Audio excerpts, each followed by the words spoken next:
but James Harden has unlocked something in Jarrett Allen offensively that I don't think we've ever seen before.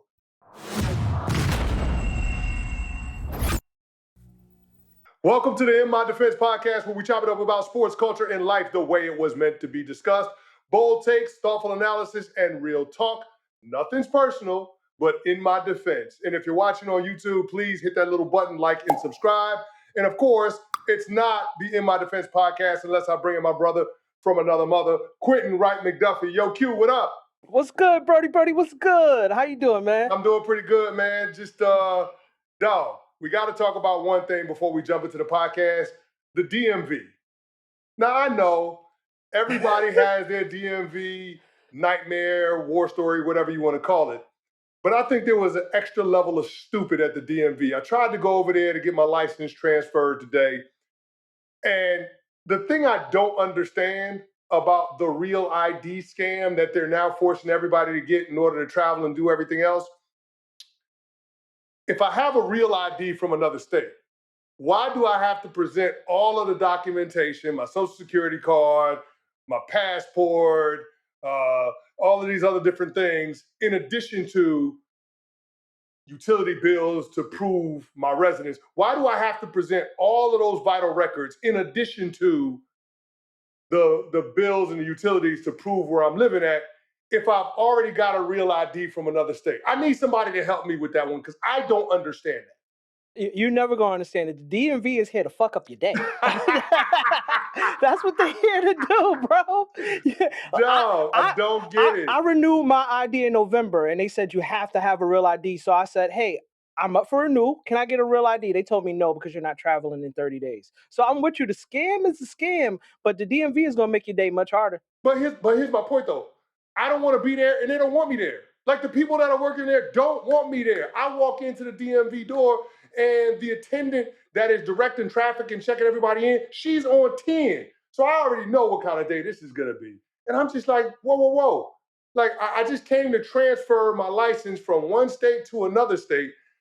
I got a real ID already. I thought I was just popping in, vision test, give them my license, show them my passport, show them a couple of bills, and I'm out the door. No. We need your social security card. We need some other things. And I'm just like, word? That's how we got to do this thing? It was wild to me. Really wild. You acting like you ain't see that episode of Martin when he was in the DMV. At least you ain't have nobody calling you Almany. Yeah, at least you ain't have nobody. That's you ain't fight Miss Purdy. You ain't fight nobody. That's fair. And you got baby Canty in the crib. Listen, Odell's gonna have you watch Zootopia. You got to see the sloth in the DMV, brother. That's the life he was living. Zootopia too. I like the first one. I can't wait to watch the second one, but I'm waiting on him because I wanted to be content for daddy's son time. Or did you not want to look like, the 6'9" brother in the movie theater watching Zootopia 2? That part too. So what we got today in the world of sports, man? What we got? Listen, we're going to talk the world of sports and the world of business. We're going to talk about that NFL franchise tag. Okay. Now, there were some players that already got tagged. Kyle Pitts got tagged. The Dallas Cowboys, I think this is a smart move on them, but they're likely to tag George Pickens. And then also they're talking about tagging Breece Hall, who you called last week the best running back in free agency. Yeah. I don't think he will be. Ooh, but the deadline for franchise tag is March 3rd. It's coming. It's coming pretty soon. Now, as a player, franchise tag, how does this affect your end of the season when you think you're about to make a big come up, make a move, maybe didn't like where you were? How is it as a player from your point of view? Here's the thing. Nobody wants to get franchise tag. Everybody wants the long-term deals, the big guarantees, because we all always understand the league, the NFL stands for not for long. And so you want to get as much money as you can, as quickly as you can. And the franchise tag just drags it out. It keeps you from getting to that bag where teams have to invest multiple years of guaranteed money in you. The franchise tag is just 1 year guaranteed money. Now, the downside for NFL teams in doing business that way is that all of that money is in their salary cap that year. So you got a $300 million salary cap. If you franchise tag a player, that's $30 million, or whatever the number is for that respective position. That's a big chunk of your salary cap. So it behooves both sides to try to work out a long-term deal. But NFL teams utilize the franchise tag as a tool in order to suppress the salaries and keep that average annual value at a point where it's manageable for them with their salary cap. Now, in 1993, now they're calling it the Elway rule, but in 1993, that's when the franchise tag has kind of come into effect through the CBA. Yeah. I honestly haven't seen or heard of the franchise tag until like maybe a decade ago, a couple decades ago, where big star players are forced to be stuck with that team. Yeah. You don't think that that is a little bit more on? And now again, you got to negotiate in the CBA. How does the players feel knowing that the ownership and team has a little bit more benefit in the franchise tag than they do in having that will employment with any team they want? Well, listen, man, the rules of the game are always going to be set up to benefit the billionaires more than the millionaires and thousandaires. That's just how it goes. But you have to understand the construct and you have to be willing to bet on yourself. Now, listen, the bigger risk you take as a player, the bigger reward, right? If you play out the franchise tag on a 1 year proposition, then all of a sudden next year, especially if you play well, the team is put in a spot where they've got to franchise tag you and pay you 120% of what your previous year's salary was, or they have to let you walk. And so players that are willing to play out the string, like a guy like Dak Prescott once upon a time, who was franchise tagged multiple times, all of a sudden on the other side of that tag, you're talking about somebody that got a $240 million contract with $232 million guaranteed. And somebody that got a full no trade clause, and then, oh, by the way, got a full no tag clause. So the team can't trade him and they can't tag him ever again. So that's the risk reward. But here's the thing: if you're on the franchise tag and you get hurt, then all of a sudden you go into free agency the following year and your value is not as high and you can't command that huge payday that everybody is looking for. Now, for those that are willing to roll the dice, they can make a hell of a lot of money. Think about Darrelle Revis and how he managed contracts in his career. Darrelle Revis really played on 1 or 2 year packs the entirety of his Hall of Fame career. And Darrelle Revis not only was a big time winner on the field, he was a big time winner at the bank. The people at whatever financial institution he works with, they so friendly to him. I mean, Darrelle Revis can give you the playbook. Same thing with Kirk Cousins. Everybody wonders, how did Kirk Cousins end up getting paid all of this money all the time? It goes back to his decision to play under the franchise tag with the Washington Commanders once upon a time. Kirk decided to bet on himself. Once he got on the other side of that, he had more leverage. Team couldn't tag him. Then all of a sudden, he was getting to bag after bag after bag after bag. Problem is this: every NFL player understands that we have a limited window to monetize our athletic ability. The average career span for an NFL player is 4 years, so it's not a lot of time. And so you really don't want to risk injury and potentially shortening that window without having the guarantees to fall back on. So that's where it's at, and that's why players hate the franchise tag. It's a useful tool for teams, but if you're a player that gets franchise tagged and you're willing to bet on yourself, you're gonna, if you don't suffer a major injury, you're gonna come out all the better for it. Now, you gave me some breadcrumbs because listen, I'm a businessman, and at the end of the day, I'm in the boardroom. I'm not on the field, and Okay. for me, being franchise tag, it kind of puts me in a position where you're denying my right to have the ability to dictate where I go. And I mean, the universal disclaimer for, well, excuse me, the universal declaration for HR, I believe it's Article 23.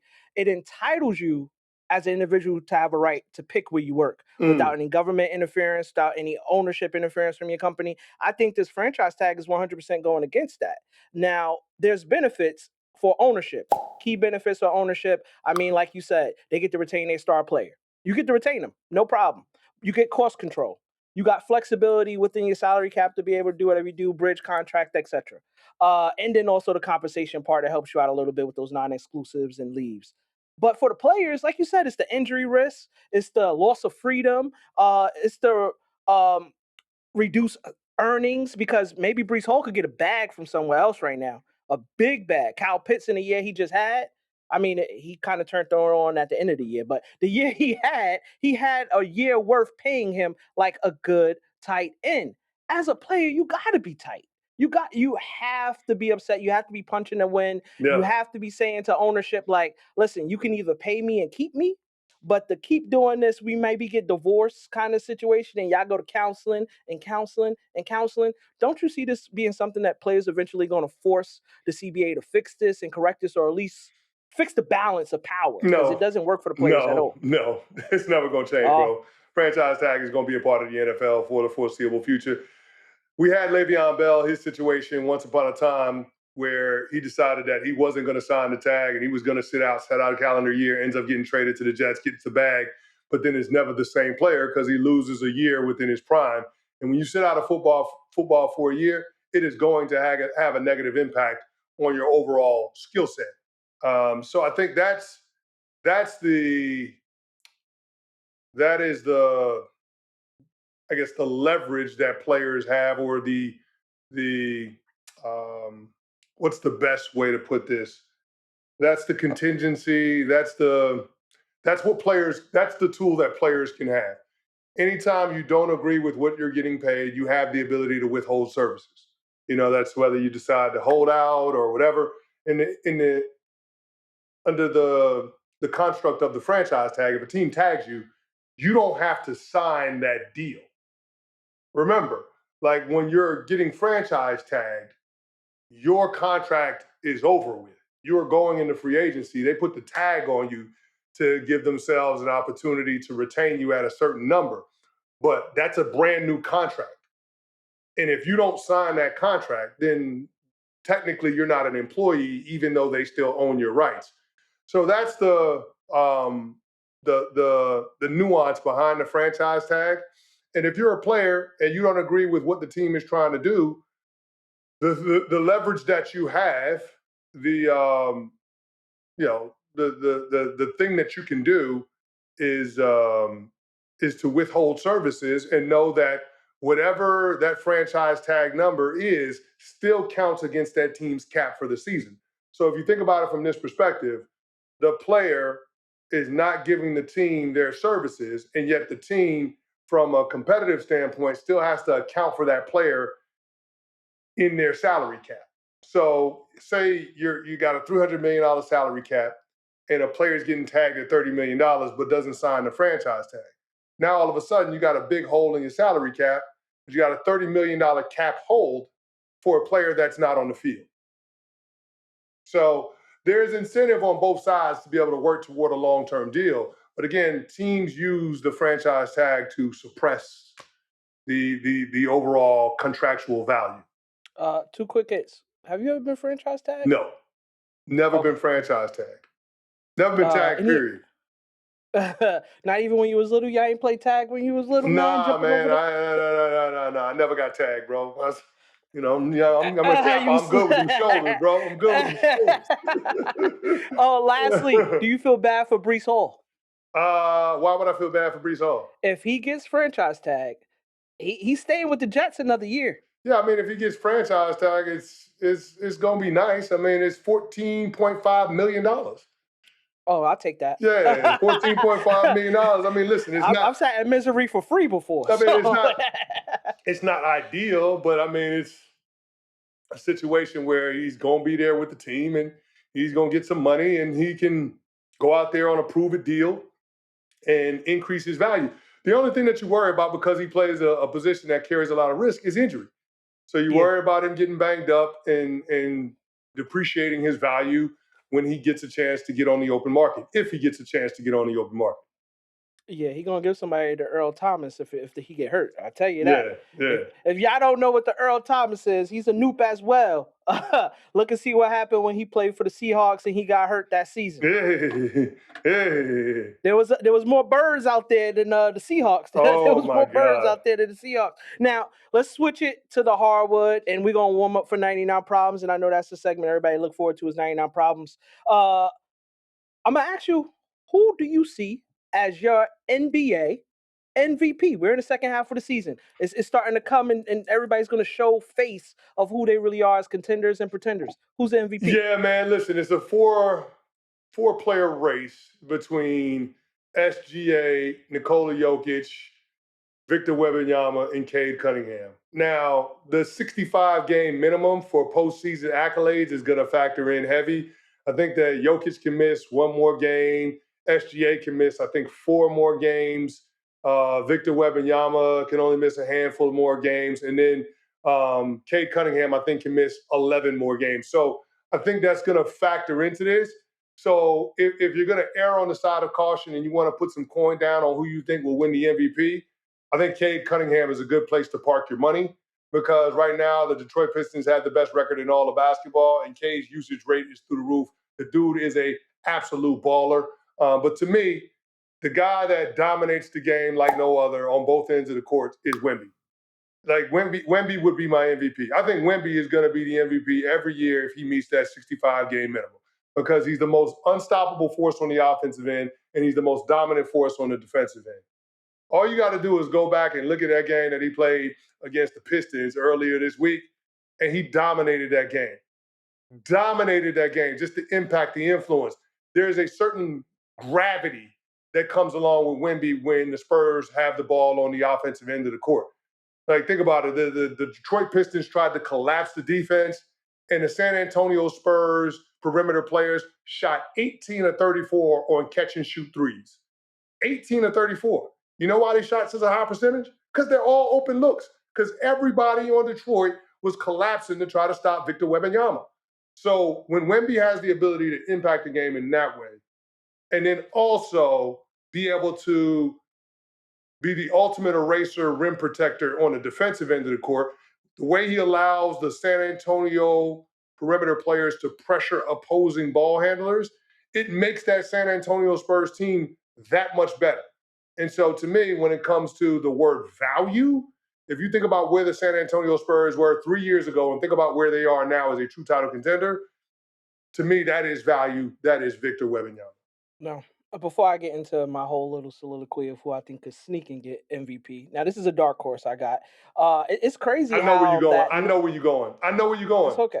I know where It's you're okay. going. I don't We want to got a steal little your thunder. Celtics pride. You go ahead. All right. Go ahead. Go ahead. I don't want to steal your thunder. But I hate. I really hate this, and I know this rule was created because of low management, players not playing in primetime games, and fans not feeling like they've gotten their ticket value going to see some of these guys. But that rule is killing a lot of people from getting awards, and it's killing a lot of legacies. LeBron, his streak of all NBAs, that's broke now because he's ineligible. Yep. Giannis Antetokounmpo, ineligible. Steph, ineligible.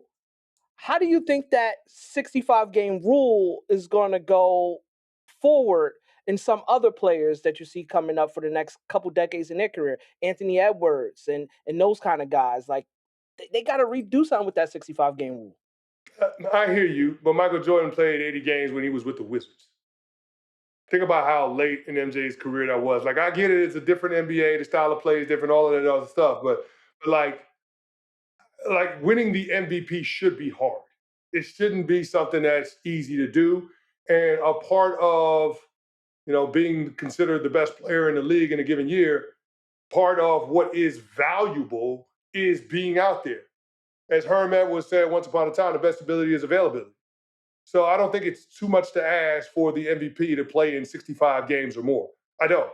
And if you think it's too much to ask to play in 65 games or more in order to qualify to win MVP, then the NBA regular season of 82 games is way too damn long. So you can't think one thing without the other. Like, if you think that the 65 game minimum is too high, then you think that there are too many regular season games in the NBA schedule. It's not even that, but things happen, and it looks like nowadays a lot of soft tissue things is happening. Okay, well, things happen. Wemby Guess 4 what? games away. Guess what? 25 games for 4 games. Things happen, and you didn't win the MVP that year. Cool. That's what it is. Like, things happen. You didn't win the MVP that year. Let it. I think I gotta let it go. You gotta let it go, bro. Let it go. It's an award, TK, yo. Yeah. You didn't win the MVP that year. But you know what? There's somebody that could, man. And I'm sorry, y'all. With Jason Tatum being hurt this year, Jaylen Brown stepped up big, man. He's having the best year of his career. JB is balling. JB is balling. What is he averaging? 29 points, 7 boards, and 4 assists a game? JB is balling. JB, listen, I respect the hell out of JB. Jaylen Brown is a dog. certainly deserves to be in that MVP conversation. And I think it would be a Greek tragedy if he didn't finish top 5 in MVP voting. That said, ain't no way in hell he's winning MVP over the other 4 that I named if those other 4 are eligible. He's not winning it over SGA, Joker, Wemby, or Motorcade. He's just not. Did you see the Celtics where they are right now without Jason Tatum? No, I did not. The numbers that Shea has are consistent with the numbers he's had for the last several years. I feel like sometimes, especially in the NBA, there is a narrative around who's the MVP for this year. I really, really think Jaylen Brown, numbers-wise, having the best statistical season of his career, having to put the team on his back, the Celtics being better than people thought they would be. I feel like that's compelling enough. Can I ask you a question real quick? Okay. Who's the best player on the Boston Celtics when Jason Tatum comes back? Oh, it's Tatum. Is it? It's Tatum. Okay. It is. I think it's interesting. It ain't by a lot. No, it ain't by a lot. I think it's styles make fights. Styles make fights. I say it in this argument. Styles make fights. I hear what you're saying. My point is this. This season is gonna make people think about that. Yeah. This season, but Jaylen Brown is putting together is gonna make people think about that. Because not only is JB giving it to you on the offensive end, but he's giving it to you on the defensive end too. Yes, sir. And he is leaps and bounds a better defender than Jason Tatum is. That's not even close. So I do think the perception of Jaylen Brown is changing. And remember, Jaylen Brown, when the Celtics won the title a couple of years ago, won Finals MVP. Yep. Jaylen Brown was the Eastern Conference Finals MVP in that postseason as well. So, like, when it comes to making big shots and big games, and when it comes to raising the level of everybody on the court overall, Jaylen Brown has proven that he can do that if given the opportunity. So I do think that the perception of Jaylen Brown is going to dramatically change this year.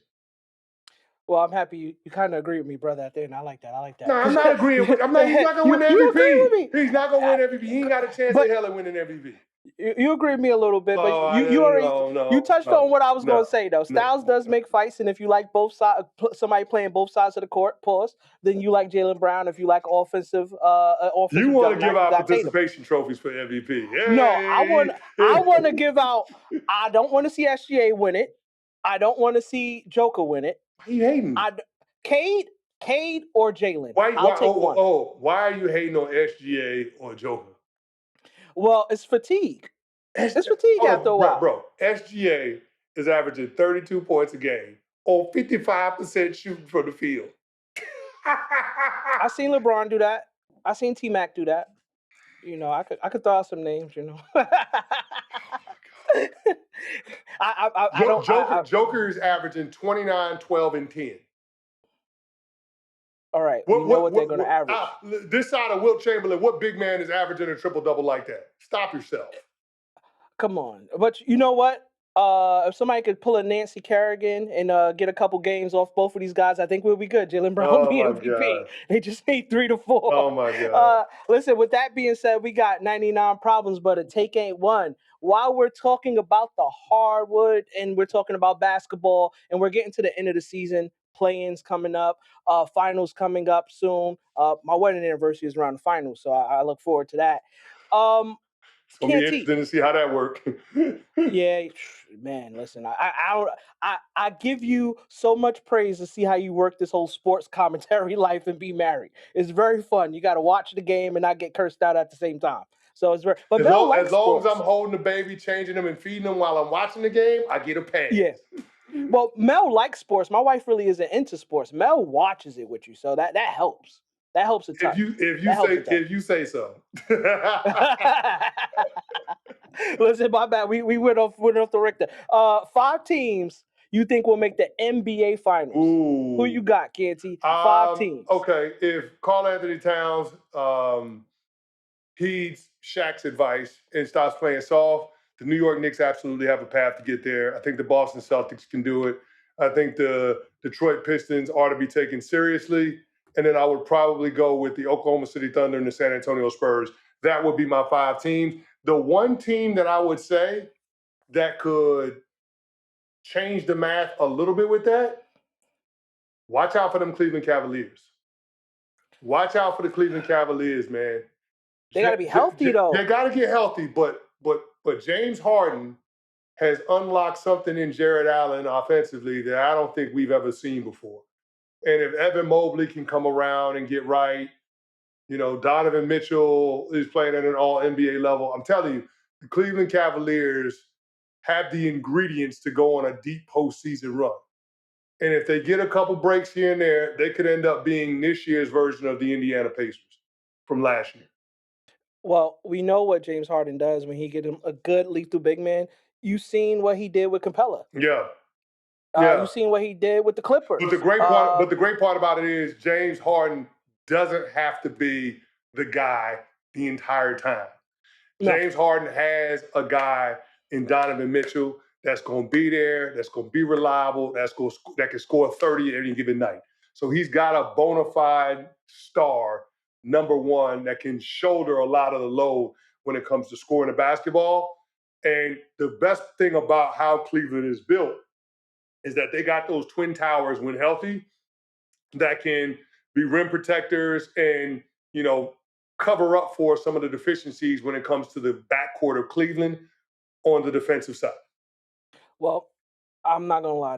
The Achilles heel that I think for the Cavaliers are going to be that bench. I don't think that bench has enough firepower. Then a shooter can turn on when he wants to, but he's too inconsistent. So, and Donovan Mitchell, man, I don't know. Just don't get hurt and sit out a game. You see what happens after that.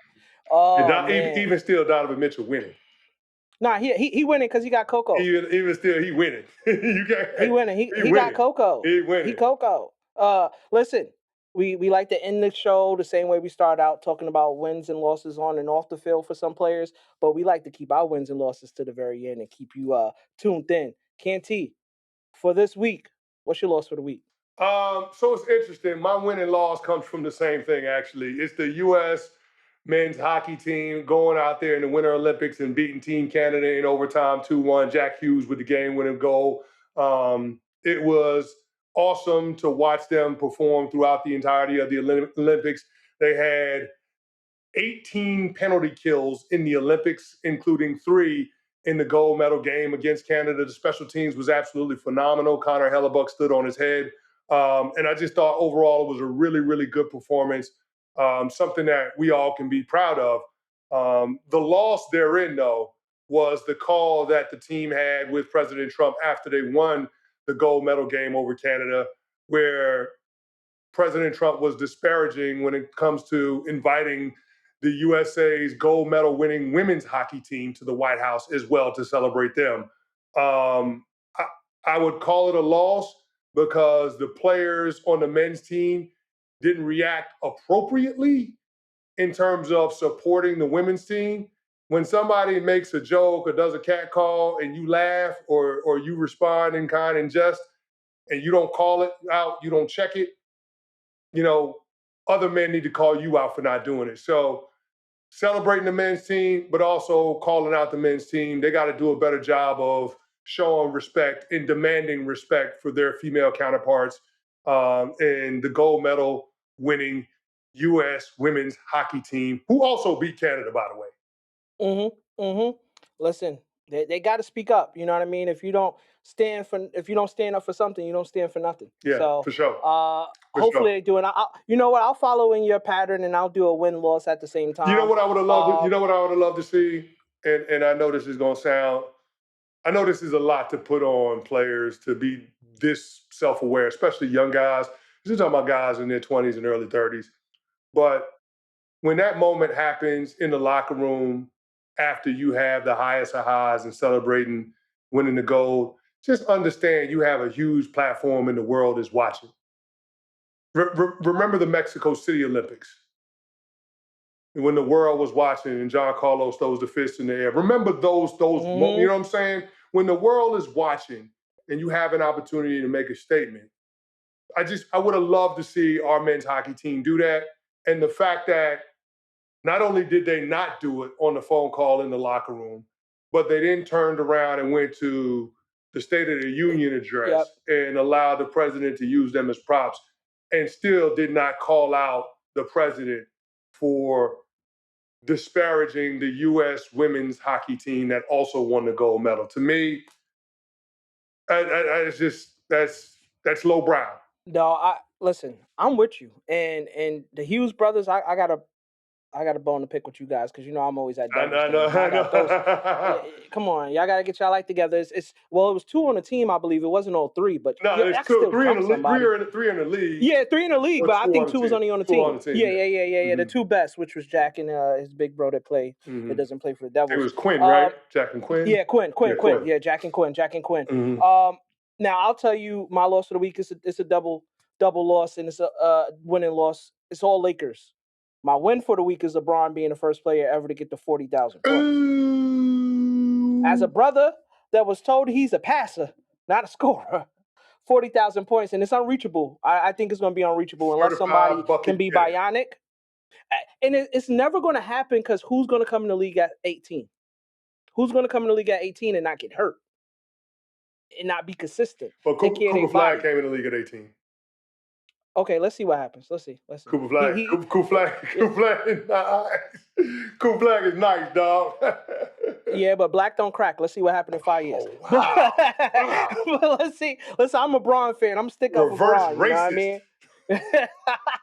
He nice and bold. So we see what Cooper Flag gonna do. And then my loss for the week, DeAndre Ayton. Yeah, they lost to the Mavericks, I believe, last night. And then he came out the locker room talking about something. They trying to make me look like Clint Capela. Brother, you wish you could be Clint Capela. Clint Capela. You wish you could have Clint Capela's best career. Clint Capela averaged 20 points in Houston. Yes, with James Harden.